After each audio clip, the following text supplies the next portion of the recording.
Wondering what life is really like on Canada's wild and crazy West Coast? This podcast is all about the people, the places, and Vancouver Island time. Together, we'll explore this island paradise, a combination of ocean, city, and country living. We'll meet the fabulous locals, such as the Fudge Fairy and the Chicken Lady, who have chosen Victoria and Vancouver Island as their home. And we'll learn what makes this place unique and special to those who live here. And now, your host of Vancouver Island Time, Jane Johnston. Hello, everybody. My name is Jane Johnston. I'm with Vancouver Island Time, and I'm here with Rosemarie Barnes, and she's in Ladysmith. Now, Rosemarie wasn't always living in Ladysmith. She actually moved there. She chose to live there. She moved there from Alberta. So, Rosemarie, tell us a bit about Ladysmith. What is it that drew you to that lovely little town? Good morning, Jane, and thank you for having me on the show. Ladysmith chose us. When we were looking for property on Vancouver Island, we drove all over. We went all the way from Comox, Courtenay, right down the way to Victoria, and we came 3 times on a mission of finding interesting properties. Our car kept turning in at Ladysmith. It was as if we didn't have a choice. We are on the south end of Ladysmith, up a little bit of a overlooking the bay, and the scenery is pristine and clear and beautiful. We can see the mainland mountains clear as a bell on beautiful clear days. With the snow, we can see Garibaldi. We can see all the runs, the ski runs in Vancouver. But it's also a place of quiet contentment and containment. Ladysmith is a beautiful place. It has scenery to die for. The people are so community-minded as to be all-encompassing, but quite easy to close out when you need some peace for yourself. The thing about Ladysmith is you must like hills. Oh, you have to walk up and down to get anywhere. Up and down, up and down. Everything is up or down. Although in Ladysmith, I have to tell you that to get from the highway, the main road through, to get up to the top, you don't go up and down. You go up and up and up until you find forest. And then you can't go up anymore. There doesn't seem to be a down, but turn around and come back down. And the vista that you see is amazing. The shops on Main Street are dedicated to maintaining the image of Ladysmith as a small town. In fact, Ladysmith is not a small town.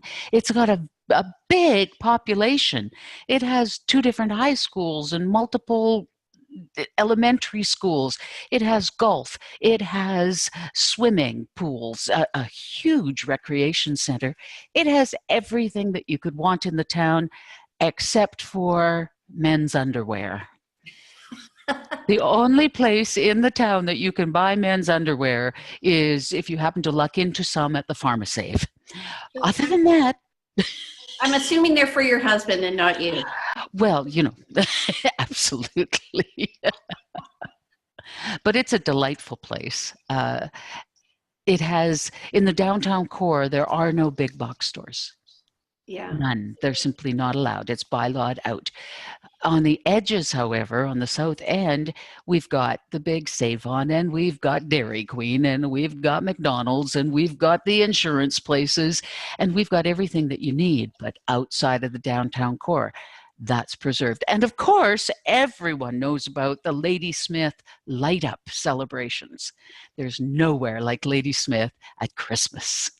Oh yeah, when is that? When's the light up parade? Light up is generally second half of November. People come from Seattle. People come from the south end of Washington State. People come from Montana to come up to Ladysmith on Vancouver Island to witness the entire downtown core lit up like nobody's business. It is festivity in quotation marks. So I think I've driven through Ladysmith. I know I have actually. So right now, the highway does sort of bisect the city a bit. And then the main core is just above the highway, correct? It is. It's only one block up. And isn't there like some great cinnamon bun store there? I seem to remember. The Old Town Bakery. Right. If you have not tried Ladysmith cinnamon buns, you must. It's simply one of life experiences, like doing the trek across the mountains or climbing Mount Everest. Going to Ladysmith for cinnamon buns. They on the window it even says we have the best buns in town, and they are to die for.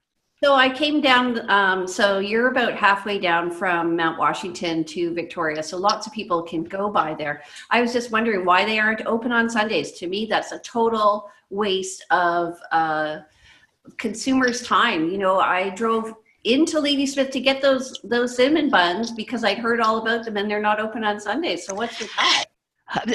The town that time forgot has some very, very strong family values. Right. The people that own the shops along Main Street are family people. They recognize that the value of relationships at home are just as important as the relationships in the community and at work. So they deliberately roll up the streets of Ladysmith on Sundays to make sure that everyone has a well-rounded and balanced life here. Interesting you say that, because I believe right next to the Old Town Bakery is a butcher shop, and that happened to be open. And beside that is a dog store or something, or a pet store. And so we went actually to get some toys and chewies for our dog, and we mentioned to the guy in the butcher shop, oh yeah, we're here to buy some chewies. And so he went to the back of his shop and he gave us some dog bones to give to our dog for free, which was really nice. So I have a fond memory of that, because I thought, you know, he didn't have to do that. He's never going to see me again, probably, but yeah. That's the kind of people you meet in Ladysmith. And so how long have you lived there then? We moved here in July of 2013. So we're at 4.5 years and have no intention of leaving. The atmosphere here is very conducive to both reflective thought and adventure. Adventure here is only a footstep outside of the door. There's fabulous trails. Where I live, up on South Davis Road-ish, every lot is lovingly maintained. The neighbors form communities, and you never worry about having someone to make sure that no one's prowling around your lot. It's safe, it's warm, it's welcoming. It's just not big Storeville. Yeah. Well, you're about 40 minutes south of Nanaimo, right? No, I'm only 30 minutes and from south of Nanaimo and 20 minutes north of Duncan. To get to the main hub of Victoria, depending on the construction on the Malahat, can take anywhere between an hour and an hour and a half. Yeah. But still, considering that you are crossing over a mountain, the transportation hub is really very fine. And I spend a lot of time in Victoria for business, and it's so wonderful to come home to Ladysmith, where it's perfectly okay to go from gardening and doing niceties in the yard and just wash your hands and go to the Save On Foods to grab something for supper and know that it's okay here. You're accepted as you are. Yeah. So one of the things I guess people should know about your proximity to Nanaimo is that you are then really close to the ferry. And the airport. Right. Oh, and great. the airport. I'm where I am, and I'm at the very far south end of Ladysmith. I'm still only 10 minutes away from the Nanaimo airport. Right. So you can hop over That's to right. Vancouver, and so yeah, really Yep. handy. And from Nanaimo, of course, you can. And here's one of the benefits to living in proximity to the Nanaimo ferries, etc., is that the seaplane to hop over is only a 20-minute flight, and it costs much less to go from Nanaimo to Vancouver than it does to go from Victoria to Vancouver. And It costs $40 less. get out of town. I'm not. It's amazing. It's just great. On a regular day, it's $119 from Nanaimo. Out of Victoria, it's minimum $149. Huh. So are you finding that people from Vancouver are moving to Ladysmith? Isn't that the one with Pamela Anderson, by the way? Pamela Anderson lives just down the road, Oh, or lived just down the road. The beaches are really lovely because they're rocky. However, the water, because it's such a secluded bay, the water is actually quite warm, and children are playing in it all the time. Transfer Beach. yeah, yeah. So, so are you finding that people are moving in from Vancouver to Ladysmith? Absolutely, absolutely. With a half an hour to the seaplane and 20 minutes to the to the docks in Vancouver at Canada Place, 20 minutes. Consider taking the ferry, which is an hour to wait in line, and then an hour and a half or a 2-hour crossing, and then drive to where you want to go. The seaplane makes a very nice option, and the ferries run really regularly. The earliest ferry goes at 5:15 in the morning. Yeah. So I can make it from Ladysmith to Vancouver for an 8:30 meeting without much effort at all. Oh, cool. Yeah. And plus, so just north of you is Mount Washington, which is a beautiful ski resort, which many people drive up island to for the day for skiing. Absolutely. So, and then you can go also kayaking where you are and up island as well, beautiful in Parksville. It's so easy to get to Englishman River Falls. It's so easy to get to Coombs and Goats on the Roof. It's completely just a straight line going up to Qualicum. And with the inland ferry, it's only 45 minutes to get from Ladysmith to Qualicum Beach. The other really interesting thing about Ladysmith is we seem to have our own little weather pattern. Oh, yeah. When it snowed, wasn't that a treat? Here in Ladysmith, we have a skiff of snow. Nanaimo's got inches of snow. Chemainus even has more snow than we do. Ladysmith seems to have this little pocket of nice. Oh, yeah, you might be in the shadow of those mountains to the left of you, I'm thinking. That's right. That's right. I used to teach up in Nanaimo at what is now Vancouver Island University, so I drive. It would take me, about an hour and 20 minutes from where I live in Machosen. And I always noticed as I was coming into Nanaimo, they had way more snow, even than the rest of southern Vancouver Island. So. Oh, yes. I think it's also your proximity to the ocean. You're very close to the ocean there and with that little bay. I am at, my home is at 70 meters. We have to be careful to not get lightheaded up here. Yes, we can see the ferries going from to the Gulf Islands, and it's spectacular. We get everything from log dumping barges, which are fascinating, by the way. There's one that is a huge ship, but it simply reduces the air in one of its ballasts until the ship slowly tips over and dumps its load of cedar and Douglas fir into the bay, where the tugs are ready to scoop them all up and shoot them off into the mill and the sorting yards. Right. And it's fascinating. The other nice thing about Ladysmith is there's no pulp mill here. so we don't get the stinky. Ladysmith smells good. I noticed that when I get off at the airport at Victoria, even from Vancouver, that Vancouver Island just smells really good.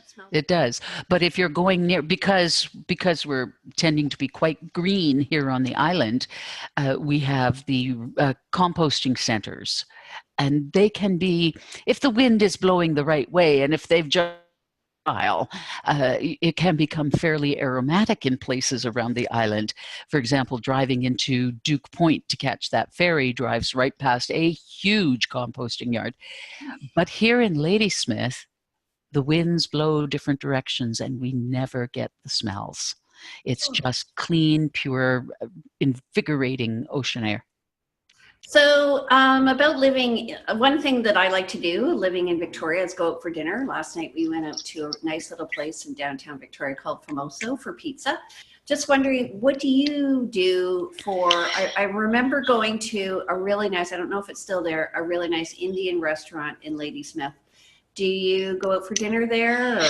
The Indian restaurant is so popular.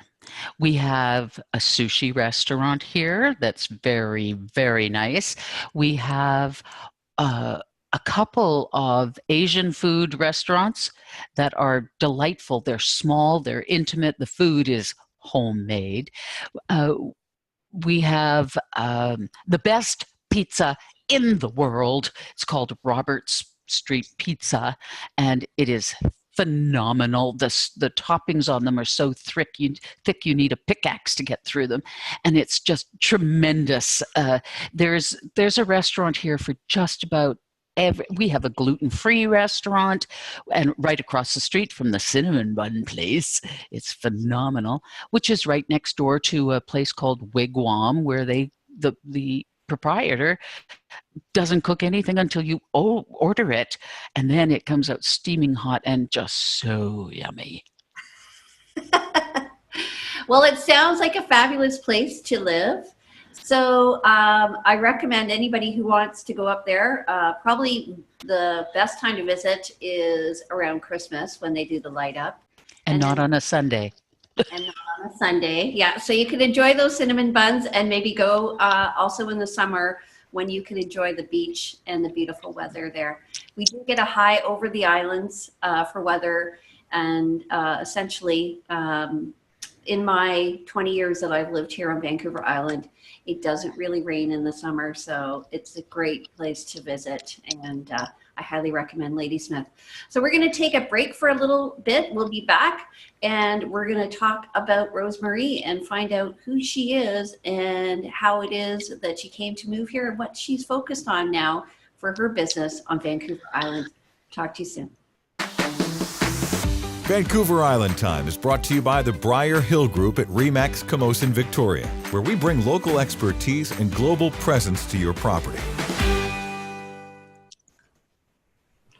Okay, and we're back with Rosemarie Barnes. She lives in Ladysmith on Vancouver Island, so that's about 2/3 of the way up from Victoria up to Nanaimo. Nanaimo's on the lower third of Vancouver Island. She's on the east coast. And Rosemarie, tell us about you. What do you do, and how do you work on Vancouver Island? How does that work for you? My husband and I moved to Ladysmith in the summer of 2013. I was a teacher. I taught high school theater, music, English if I had to, and I am a grammar Nazi. I am a self-proclaimed grammar Nazi, and you will use words brilliantly because otherwise you may as well be a tuba. When we came, my husband is a civil engineer, having worked in Edmonton for all of his life. We came to Vancouver Island just in time for the teachers' strike. Yeah, and I understand. Yeah, that's devastating here. It meant that finding gainful employment in teaching, the opportunities were somewhat limited. Which is truth now, right? Because we have a lot of growth on Vancouver Island. So absolutely. More high schools and middle schools developing, and lots of opportunities for teachers. Yeah. And the beauty of it is that in actual fact, I seem to have a 7-year career expectancy before I've been there, done that.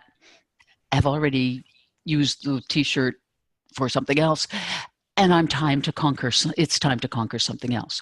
So when I came to Vancouver Island, I realized that in my teaching, because I was teaching theater and music, that most of my time was spent actually counseling kids, because if I'm going to ask you to quack like a duck for me in drama class, you have to know it's safe. And most of the time was spent shoring up their confidence. I began Confidence Stages, confidencestages.com. Now, I had a wonderful idea. I was going to help people find their confidence so they could reach their full potential. There was a slight flaw in that theory. People lacking self-confidence do not go out and sign up for confidence classes. Issue. So then I began to think, what are the biggest fears of human beings? Well, one is death, and the next runner-up is the fear of public speaking. Well, my goodness, in my past, I've done nothing but live on a stage, whether it was through dance, whether it was through voice, whether it was through drama, whether it was through speaking, whether I was a teacher in front of a class or running the purchasing department at a major university, I communicate. So confidence speaking became centered around building confidence around public speaking for business. Yeah. My tagline is speak to engage, speak to succeed. And what I do is I'm a keynote speaker. I speak about bridging the generation in 21st century business. Our values are changing, as they always do as time goes by. The problem is that we are at loggerheads with each other's generations in the workplace, and it's so unnecessary. It's a communication issue. So I teach people in business how to bridge those gaps, how to get the brilliance out of each and every person working with you. And I do that by teaching them to communicate, by understanding values. The other thing that I do is I've actually just rebranded my company to include a public speaking academy. And I have full programming starting from the idea to taking your final bow, how to organize your content so that neither you nor your audience can forget it, how to deliver it with power and with persuasive techniques, even how to use your voice as an extra tool in your toolkit to make sure that your message is being received the way you intend it. In business, that's not quite as simple as it sounds. There's a huge difference in casual conversation and giving a presentation. And a presentation can be anything from one-to-one across a desk for a little employee feedback, all the way through to a boardroom, to a theater, to a full conference, and everything in between. And happily, it all follows the same route, the same planning, the same techniques for making it as powerful as it can be. So that's what Confidence Stages does. And I have so many success stories. I have to tell you that I really do get my absolute jollies from watching people succeed. Do you have clients all over the world? I have live, right? No, it doesn't matter where you live, because in this world of electronics and communication with ease, I can teach you what you need to know. Now, I am a live and in-person girl. I have energy, which is out all over the place. That said, we do find a way to meet in person. Face to face and then follow up online or vice versa. That's right. It is a safe program so that where every step of the way, the safety net is there. I'm very good at creating safe. You will never feel intimidated. You will always feel in control. And here's the bit. You see, self-confidence can't be given to you. Self-confidence has to come from within yourself. But if you can face the trembling and the trepidation that comes along with most people thinking about speaking in front of an audience, conquer that. What can you not? Yeah, I was at a seminar the other day. I attend a weekly half an hour seminar on training on using my system called Bank Code. And they are actually in need of speaker training, the people who are presenting. Yeah, so I might introduce you to them. That would be great. That would be wonderful. But one of what was interesting was the gentleman who was speaking on Monday has been instructing and training for over 30 years, and his focus was on dentistry, a very specific niche market. And he says he still gets nervous.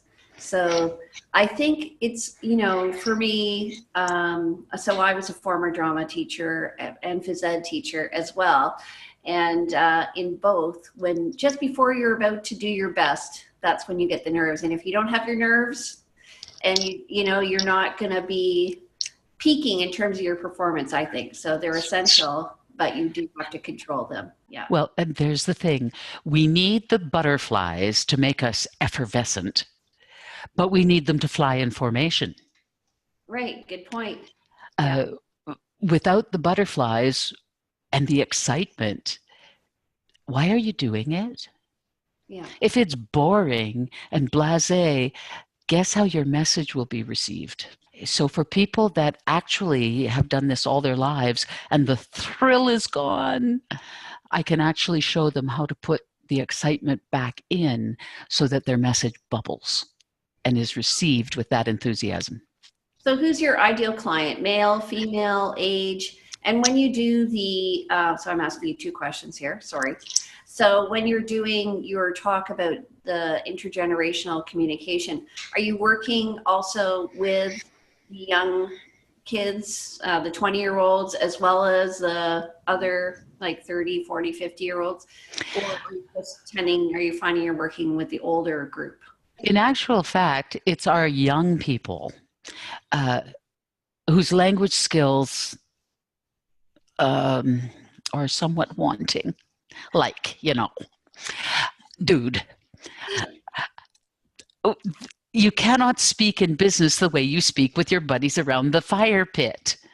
If you want to be respected, if you want your ideas to have merit, you must learn to speak for business.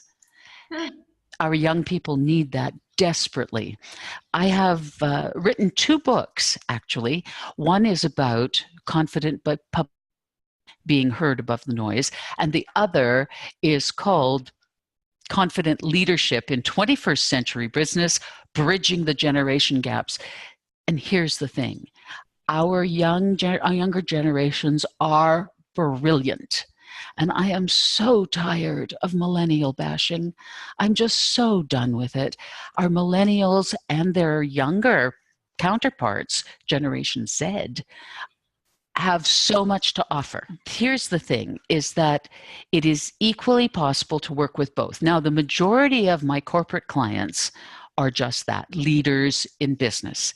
Their age doesn't matter, because if business and profits and success is the goal, then the way of communicating that is the same throughout. The trick is you have to speak with them differently. You have to understand their values and go from there. So it does not matter whether you are male or female, left-brained, right-brained, modern, old-fashioned.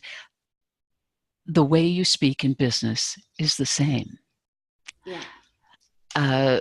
So, for example, I work with companies like World Tree, who are reducing our carbon footprint on this planet, and their cause is good, and it's just, and they have to speak to be understood. They are ladies. They are not spring chickens, but they're certainly nowhere near over the hill either. And it all works the same way. So ideal clients can be individuals in business, men, women in business, entire corporations. Because you can have the best branding in the world. Your brand can be brilliant. It can speak your praises when you're not there. And as soon as we open our mouths, we can completely eviscerate it. Mm-hmm. So, and I think for someone getting a leg up, probably a millennial would really benefit, just to give them the leapfrog approach, so you can help them really superpower their speaking, I guess.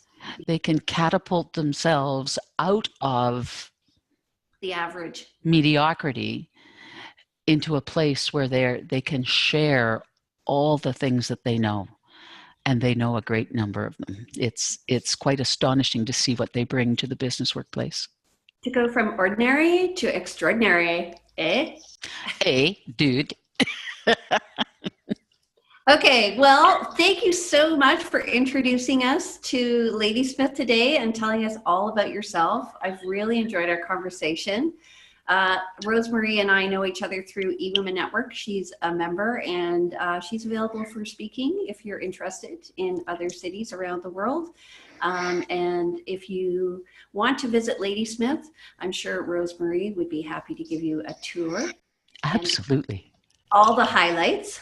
So that's Ladysmith for you. Welcome to the neighborhood. I'm Jane Johnston with Vancouver Island Time. We'll see you next time on the island. Bye-bye. Welcome to the neighborhood. We hope you have had some insight into West Coast living. If you know of someone or some place that should be highlighted in our podcast, we'd love to hear from you. Please go to VancouverIslandTime.com and click on our Connect button. See you next week on Vancouver Island Time with Jane Johnston. Have you ever asked yourself this question? Why is it so hard to make a buck? I know I have. Hi, I'm Sandra Yancey, founder and CEO of eWomen Network. What I have discovered after going from the brink of bankruptcy to running a multi-million-dollar award-winning business is this. You can't build $1 million dream hanging around minimum wage mindsets. My mission is 1 million women entrepreneurs generating $1 million in annual revenue. So here's what I've done. I've created the mother of all entrepreneur success programs that you can access online on your time. It's called Monetize Me Now. It's a 7-module online course that is 100% my success formula, covering mindset, mission, management, motivation, marketing, and measure. Come on, take my hand and I'll show you the way to learn to earn flowing revenue for your business. Visit monetizemenow.com for details.